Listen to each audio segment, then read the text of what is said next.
The vault of silenced knowledge sat on the dark side of Terra 7's moon, hidden from the 3 suns that lit up the planet below.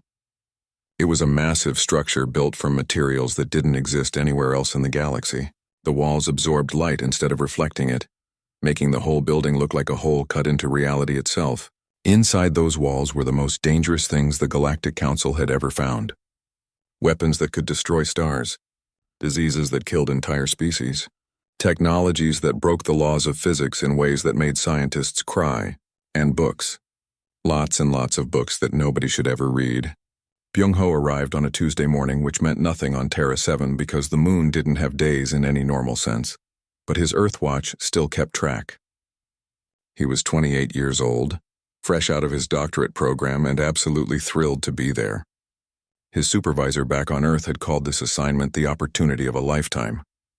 His mother had called it suicide. Both were probably right. The shuttle dropped him off at the main entrance where Kilmara was waiting.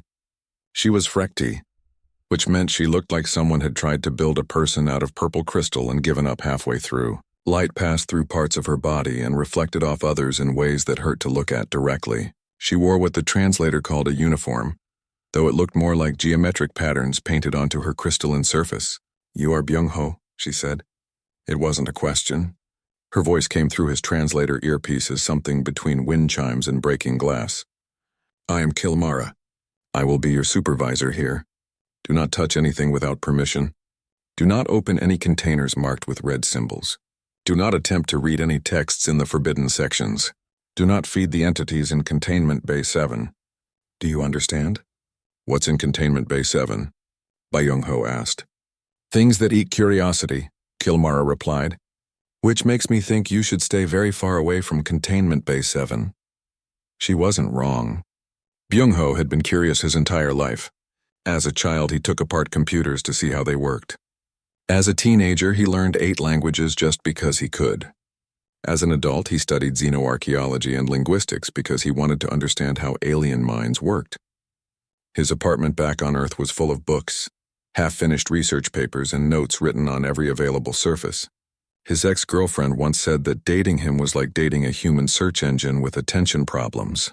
Kilmara led him through corridor after corridor. The vault was much bigger on the inside than it looked from outside. "Dimensional engineering," she explained, though she didn't explain how dimensional engineering worked.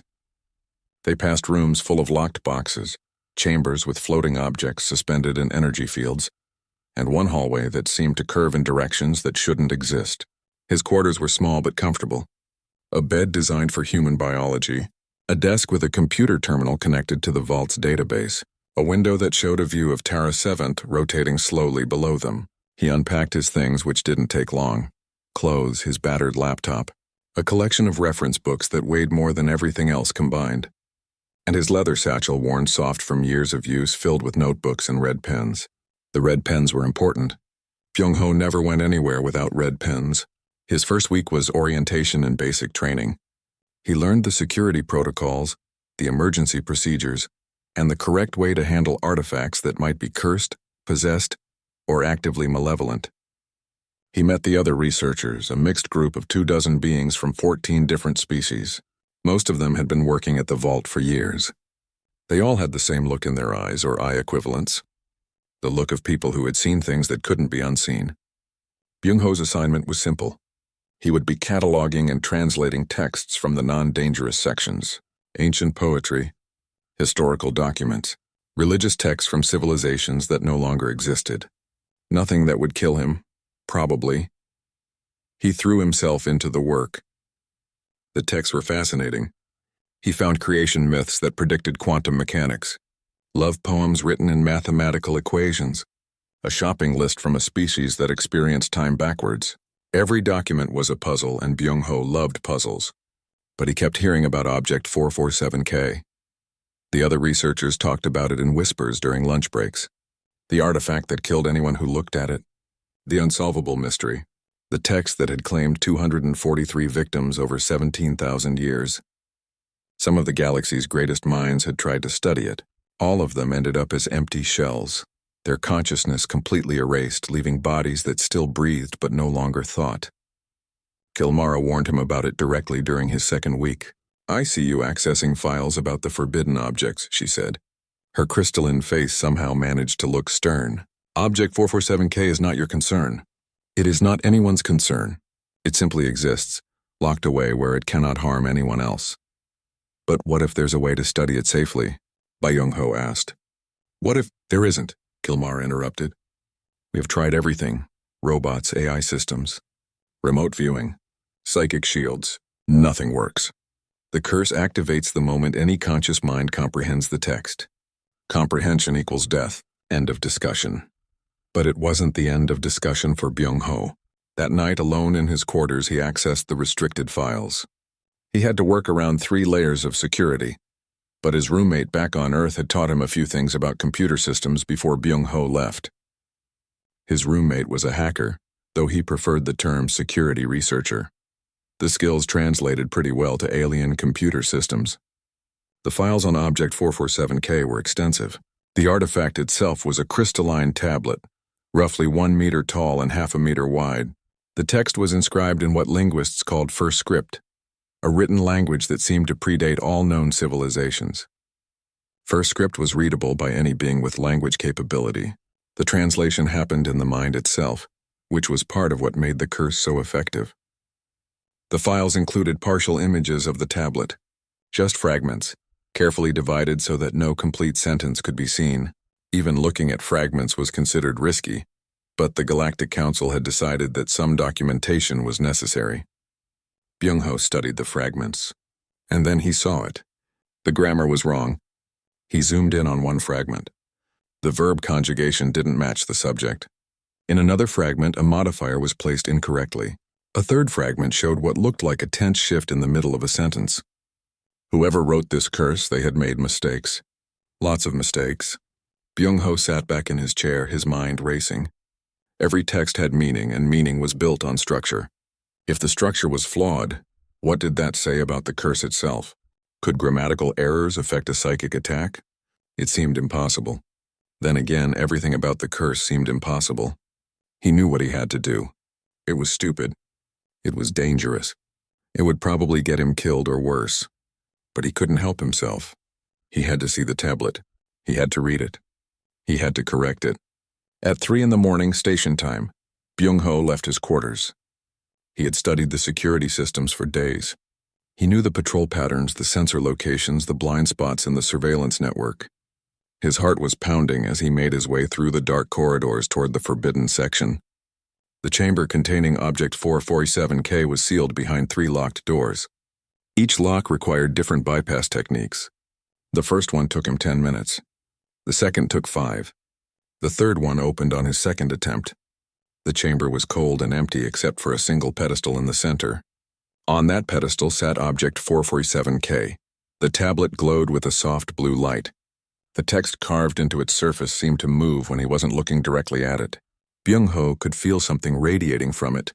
Not heat, not exactly psychic pressure, something else. Like the artifact was aware of him. He pulled out his notebook and a red pen. Okay, he whispered to himself. Let's see what you've got. And then Byung-ho began to read the most dangerous text in the galaxy. The first line of the curse hit Byung-ho like a wave of ice water.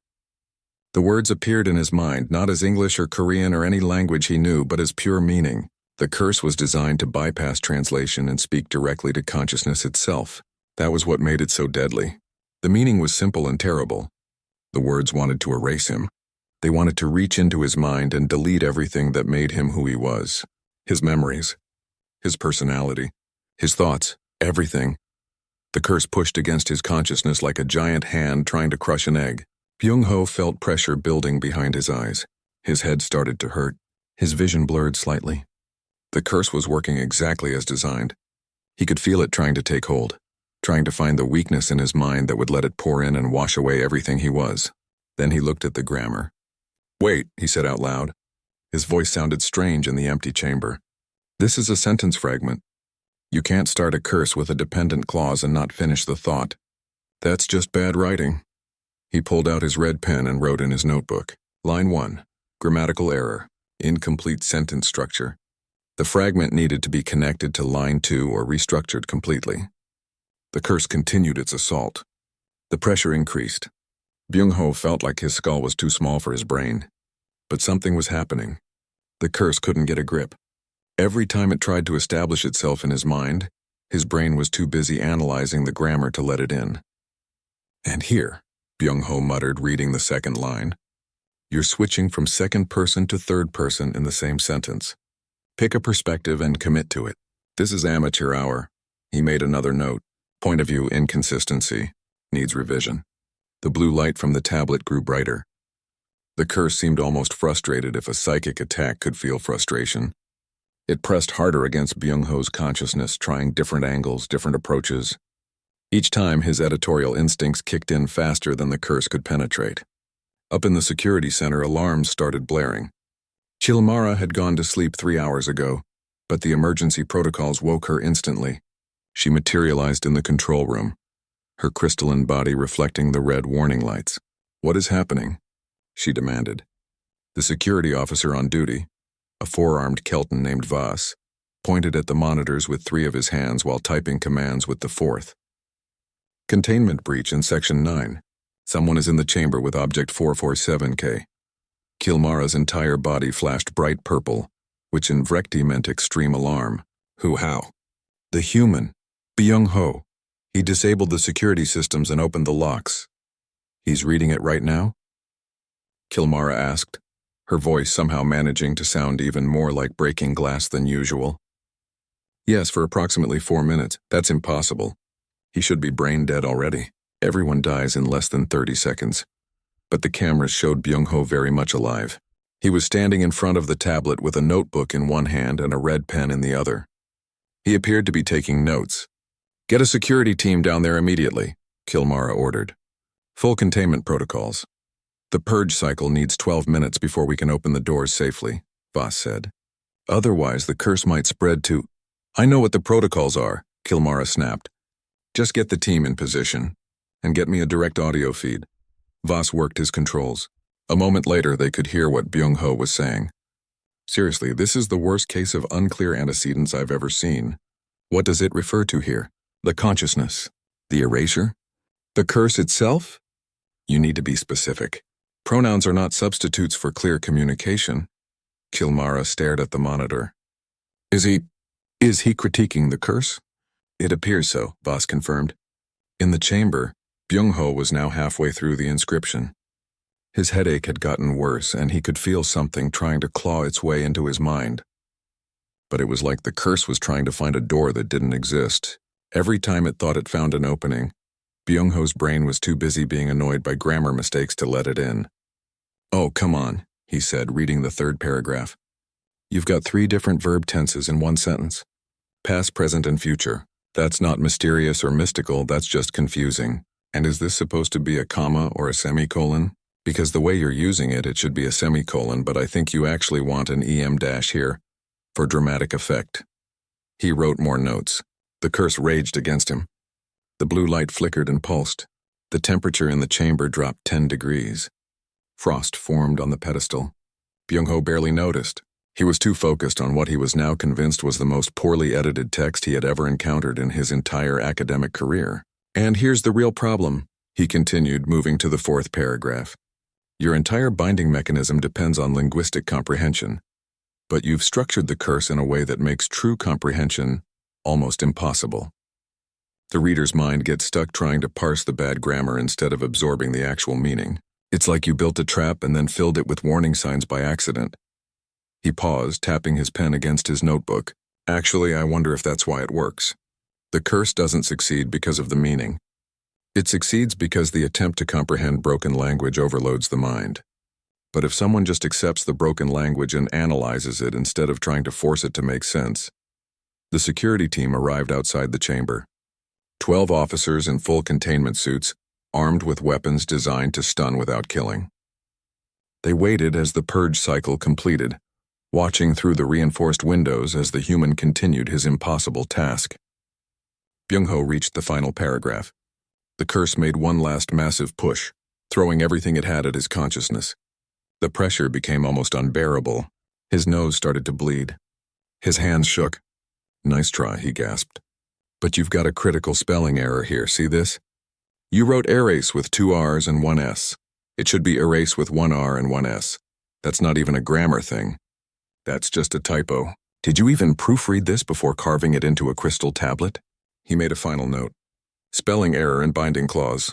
May affect curse functionality. The blue light suddenly flared bright enough to hurt. Then it faded back to normal. The pressure in Byung-ho's head disappeared. The curse was still there, still deadly, still active, but it had stopped trying to kill him. He had read the entire thing and survived. The chamber doors burst open. Security officers poured in, surrounding him. Someone tackled him to the ground, probably harder than necessary. His notebook went flying. Red pen rolled across the floor. "Don't move!" Someone shouted in a language the translator rendered as aggressive authority. "I wasn't planning on it," Byung-ho said. His face pressed against the cold floor. "You guys are really heavy." Kilmara entered the chamber last. She approached the tablet carefully as if it might explode. Then she looked at Byung-ho, who was now being restrained by 4 officers. "You read it," she said. "You read the entire curse." "Yeah," Byung-ho admitted. "And I have notes." "Lots of notes." "Did you know the whole thing is full of grammatical errors?" "I counted 17 major problems and at least 30 minor ones. It's honestly impressive that something this poorly written could be so dangerous." Chilmara made a sound that the translator couldn't process. She stood there for a long moment, looking between the human and the tablet. "Your species," she finally said, "is completely insane." "We prefer detail-oriented," Byung-ho replied. "Also, could someone grab my notebook? I really don't want to lose those notes. This is going to make an amazing research paper." The officers looked at Chilmara. She looked at the tablet. The tablet continued to glow softly, its deadly curse still active but somehow defeated by the sheer stubbornness of a human with a red pen. "Get him to medical," Kilmara ordered. "Full neurological scan, and someone bring me that notebook. I need to see what he wrote." As they hauled Byung-ho to his feet, he smiled despite the headache and the nosebleed, and the fact that he was probably going to be in serious trouble. He had done it. He had read the curse and survived. And more importantly, he had figured out how it worked. The universe was about to learn something new about humans. They were very, very good at finding mistakes. The Galactic Council chamber was built to hold representatives from 500 species. Today it held 700, with more joining remotely through holographic projection. Everyone wanted to see the human who had survived the impossible. Byung-ho sat in a chair that was too big for him, surrounded by beings that made him feel very small and very far from home. He had been examined by 14 different medical teams over the past 3 days. They had scanned his brain with technology he didn't understand. They had asked him the same questions over and over. They had studied his notebook like it was a religious text. The results were always the same. His brain was fine, perfectly normal, no damage, no alterations, no signs that a psychic curse had tried to erase his consciousness. "The human will explain," announced Council Leader Torvan, a massive being that looked like a tree made of metal. "How did you survive Object 447K? Byung-ho cleared his throat. Public speaking had never been his strength. "I didn't really survive it. I mean, I did, but not by fighting it or blocking it. I just noticed it was badly written." A murmur ran through the chamber, 700 beings trying to process what they had just heard. "You noticed grammatical errors," Torvan said slowly. "And this saved your life." "Pretty much, yeah. The curse works by forcing your mind to comprehend its meaning. But the grammar was so bad that my brain kept getting distracted by the mistakes. Every time the curse tried to establish itself, I was too busy being annoyed by verb conjugations to let it in." A Kelton representative stood up. "This makes no sense. 243 scholars studied that curse. Many were experts in linguistics. Why didn't they notice the errors?" Dr. Taemin, a human neuroscientist, stepped forward. He had arrived 2 days ago on an emergency transport from Earth, along with his research team. Because they were trying to comprehend the curse. Byung-ho was trying to correct it. That's a completely different mental process. He projected an image of a human brain onto the holographic display. Regions lit up in different colors. When humans read text, multiple areas of the brain activate simultaneously. Language processing, pattern recognition, error detection. For some humans, especially those with training in editing or linguistics, the error detection activates faster than comprehension. They see mistakes before they understand meaning. That seems like a deficiency. said a Recti counselor. It's actually quite useful when grading student papers, Byung-ho muttered. Hana, another human scientist specializing in cognitive patterns, added her own data. We call it the editor's reflex. Some humans literally cannot read text without noticing errors. It's automatic, involuntary. They can't turn it off even if they want to. And you believe this reflex protected him from the curse? Torvan asked. We don't just believe it, Taemin said. We want to prove it. We need to run another test. The chamber erupted. Half the council members started shouting at once. The translator in Byung-ho's ear gave up trying to render it all and just played white noise. Torvan raised one massive branch arm and silence fell. You want to expose another being to Object 447K. After 17,000 years of deaths. We want to expose another human, Taemin corrected. One with even stronger editorial reflexes than Byung-ho. We've brought someone specifically for this purpose. Absolutely not, Chilmara said, standing up from her seat. I will not permit another potential death. Then humanity will do it without permission, said Hana calmly. This discovery is too important. We need to understand if this is unique to Byung-ho or common to humans with editorial training. Torvan looked around the chamber. This council will vote. All in favor of permitting the test? The vote took 10 minutes. In the end, curiosity won over caution. It usually did, which was how the galaxy had lost 243 researchers in the first place. They brought in Ji-woo. She was 53 years old, short, and wearing glasses on a chain around her neck. She had spent 30 years as a senior editor at one of Earth's largest publishing houses. She had edited over 2,000 books. She was famous in publishing circles for finding errors that other editors missed. She was also famous for being absolutely ruthless with her red pen. So you want me to read a cursed tablet, Ji-woo said, sitting in the same chair Byung-ho had occupied. She looked completely relaxed. Is there anything else I should know? It will try to erase your mind, Kilmara said. If the theory is wrong, you will die. Or worse, you will become an empty shell. But if the theory is right, then you'll probably have the same headache I did, Byung-ho offered. And you'll be annoyed by the grammar. Really, really annoyed, Ji-woo smiled. It was not a comforting smile. I spend 8 hours a day being annoyed by grammar. Let's do this. They took her to the containment chamber. This time, the entire council watched through monitors and remote feeds. Byung-ho watched from a viewing room with Taemin and Hana. His hands were sweating. What if it had been a fluke? What if he had just been lucky? What if Ji-woo died because of his theory? Ji-woo entered the chamber alone. She approached Object 447K without hesitation. The tablet glowed its familiar blue light. She started reading. 30 seconds passed. The blue light grew brighter. In the viewing room, Byung-ho held his breath. 1 minute. Ji-woo was still standing. Still reading. 2 minutes. She pulled out a red pen from her pocket. 3 minutes. She started making notes in a small notebook. 4 minutes. She sighed. Loudly. The sound carried through the audio feed. 5 minutes. She looked up at the nearest camera and said, Is anyone else seeing these comma splices? There are at least 6 in the first paragraph alone. Kilmara made that untranslatable sound again. Ji-woo went back to reading. Unlike Byung-ho, she didn't talk to herself. She just read, made notes, and occasionally shook her head in what looked like professional disappointment. When she reached the spelling error in the binding clause, she actually laughed. Erase, she said, with 2 R's in the most important word of the entire curse. How does this even happen? She finished reading the entire inscription. Then she read it again, cross-referencing her notes. The curse raged around her, blue light pulsing, but it couldn't touch her.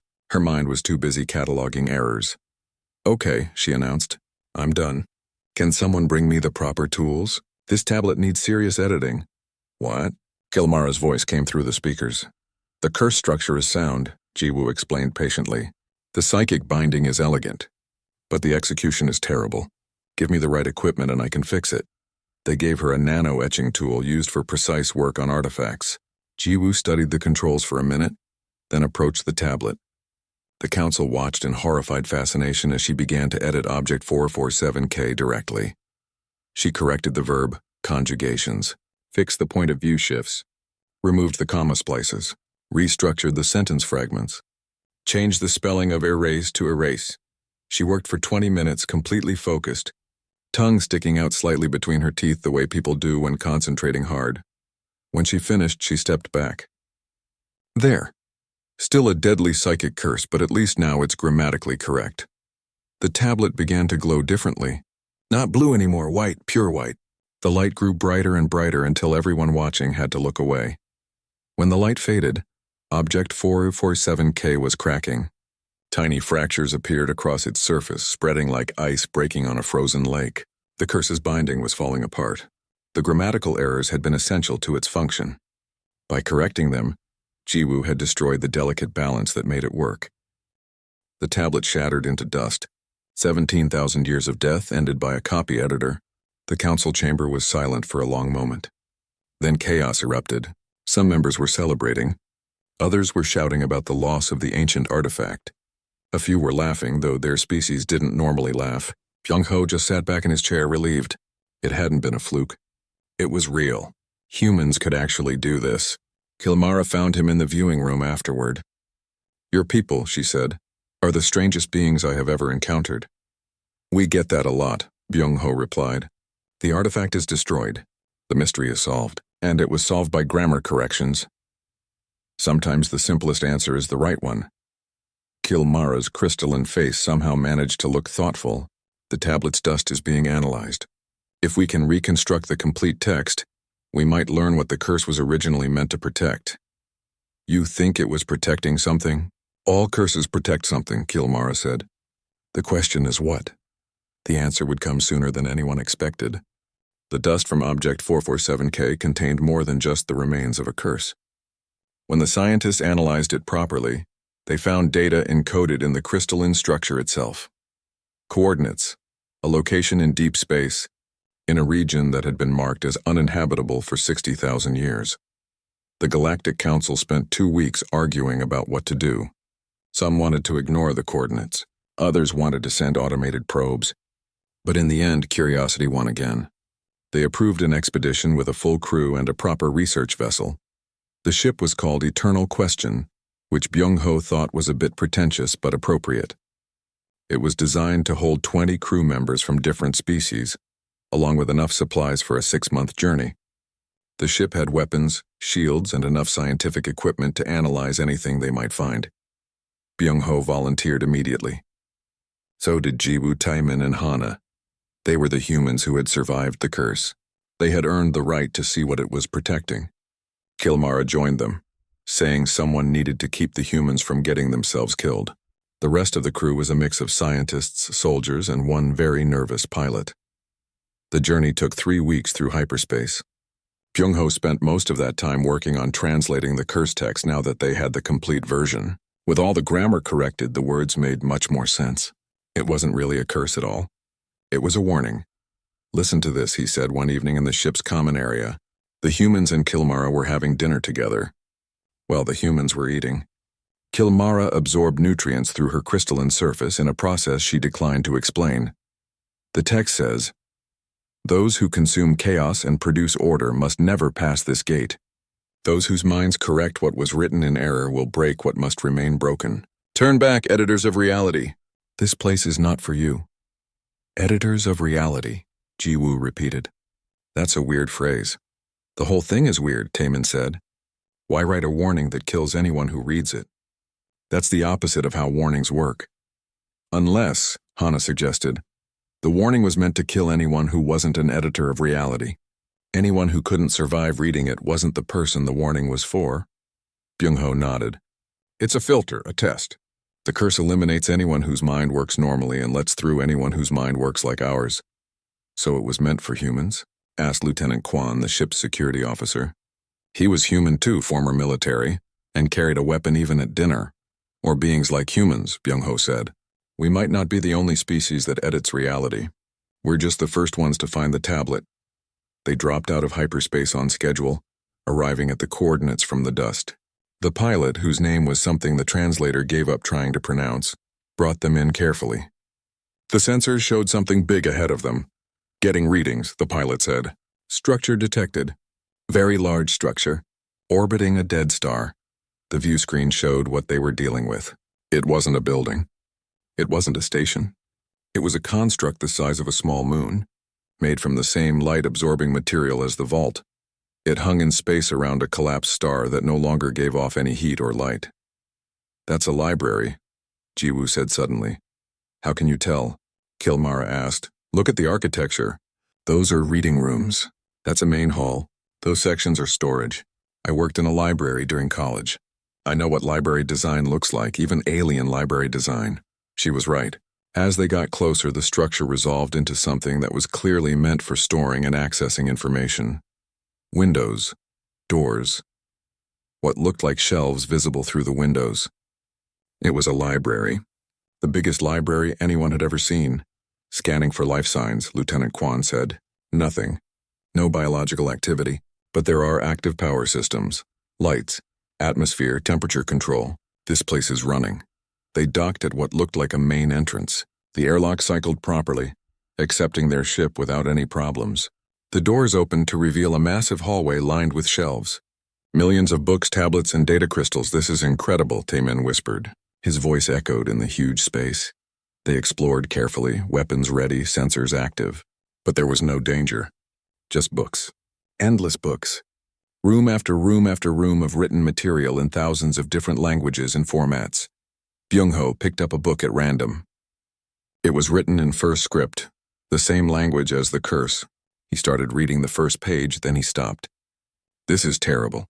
The grammar is all wrong. Subject-verb disagreement right in the first sentence." Jiwoo checked another book. "Same here. Misplaced modifiers everywhere. And look at this punctuation. It's completely random." They moved through the library, checking book after book. Every single text was poorly written. Grammatical errors on every page. Spelling mistakes. Unclear antecedents. Random tense shifts. It was like someone had taken good writing and deliberately made it worse. "I don't understand," Hana said. "Why would someone build a library full of badly written books?" "Because it's a trap," Lieutenant Kwan said grimly. "Like Object 447K. These books are weapons. Each one probably contains a curse, but Byung-ho wasn't so sure. He sat down and read an entire book, a slim volume about mathematics. Yes, the grammar was terrible. Yes, it was full of errors. But underneath the mistakes, there was real information. Good information. The book was teaching advanced mathematical concepts, but doing it through intentionally broken language. "It's not a trap," he said slowly. "It's a school." "What?" Kilmara asked. "These aren't weapons. They're lessons. Each text contains real knowledge, but the knowledge is hidden behind grammatical errors. To access the information, you have to correct the mistakes first. It's like a massive grammar workbook, but for understanding the universe." They made their way to the center of the library. There they found a large chamber with a single pedestal. On the pedestal was a book written in perfect, flawless grammar. The contrast was shocking after seeing so many badly written texts. Byung-ho read it aloud. The text was a message, addressed to those who edit the chaos. "Welcome, correctors of broken language. Welcome, minds that see through error to truth. You have passed the first test. You have survived the Guardian Curse and found this place. This library was built by those who came before. They walked the galaxy searching for species with minds capable of a special gift, the gift of editing reality itself." "Editing reality," Jiwoo said. "There's that phrase again." Byung-ho continued reading. "The universe is not fixed. It is written in the language of mathematics and physics, but like all written things, it contains errors, small mistakes in the fundamental code. These errors cause suffering, disease, death, entropy. The builders of this library learned to correct these errors, to edit the universe itself into a better form. But they could not do it alone. They needed others. They needed minds that could see mistakes and could not rest until those mistakes were fixed." The text went on to explain the library's purpose. Each poorly written book contained solutions to problems the galaxy faced. Cures for diseases, designs for better technology, methods for faster travel, all hidden behind intentional grammatical errors. The errors served two purposes. First, they kept the dangerous information from being accessed by accident. Second, they trained the minds of those who corrected them, teaching them to see deeper errors in reality itself. The builders seeded the galaxy with tests, Byung-ho read. Curses hidden in artifacts, traps that would kill the unworthy. Each test was designed to find species whose minds worked in the necessary way. Species that could correct chaos, species that could edit reality. You are the first to pass. You are the first in 1 million years. Suddenly the library came fully alive. Lights brightened. A holographic figure appeared before them, tall and indistinct like someone had tried to draw a person using only light and fog. "Greetings," it said in a voice that needed no translator. "I am the custodian. I have maintained this library while waiting for you. The builders hoped you would come. They left all of this for you." "Where are the builders now?" Hana asked. The custodian tilted its head. "They edited themselves, corrected their own existence into a higher form. They no longer exist in this reality. But their work remains. Their gift remains, and now it belongs to you." They made their way to the center of the library. There they found a large chamber with a single pedestal. On the pedestal was a book written in perfect, flawless grammar. The contrast was shocking after seeing so many badly written texts. Byung-ho read it aloud. The text was a message addressed to those who edit the chaos. "Welcome, correctors of broken language. Welcome, minds that see through error to truth. You have passed the first test. You have survived the guardian curse and found this place. This library was built by those who came before. They walked the galaxy searching for species with minds capable of a special gift. The gift of editing reality itself." "Editing reality," Jiwoo said. "There's that phrase again." Byung-ho continued reading. "The universe is not fixed. It is written in the language of mathematics and physics, but like all written things, it contains errors, small mistakes in the fundamental code. These errors cause suffering, disease, death, entropy. The builders of this library learned to correct these errors, to edit the universe itself into a better form, but they could not do it alone. They needed others. They needed minds that could see mistakes and could not rest until those mistakes were fixed." The text went on to explain the library's purpose. Each poorly written book contained solutions to problems the galaxy faced. Cures for diseases, designs for better technology, methods for faster travel, all hidden behind intentional grammatical errors. The errors served two purposes. First, they kept the dangerous information from being accessed by accident. Second, they trained the minds of those who corrected them, teaching them to see deeper errors in reality itself.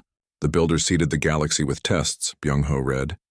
Curses hidden in artifacts, traps that would kill the unworthy. Each test was designed to find species whose minds worked in the necessary way. Species that could correct chaos, species that could edit reality. You are the first to pass. You are the first in 1,000,000 years. Suddenly, the library came fully alive. Lights brightened. A holographic figure appeared before them, tall and indistinct like someone had tried to draw a person using only light and fog.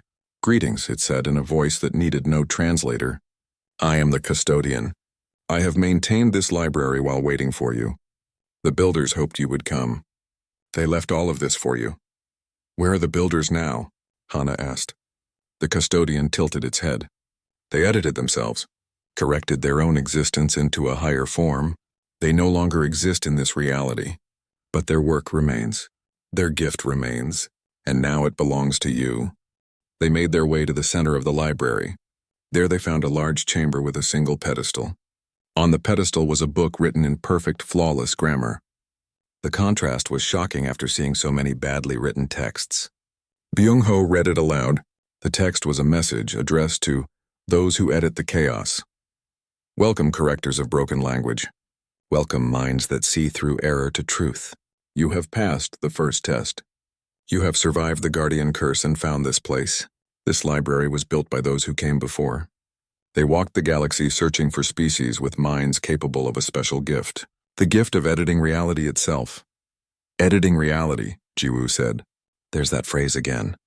Byung-ho continued reading. "The universe is not fixed.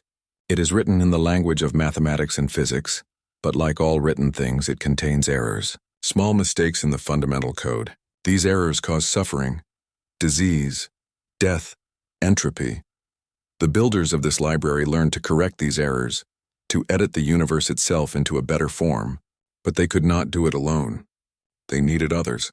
They needed minds that could see mistakes and could not rest until those mistakes were fixed." The text went on to explain the library's purpose.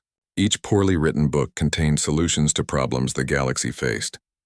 Cures for diseases, designs for better technology, methods for faster travel, all hidden behind intentional grammatical errors.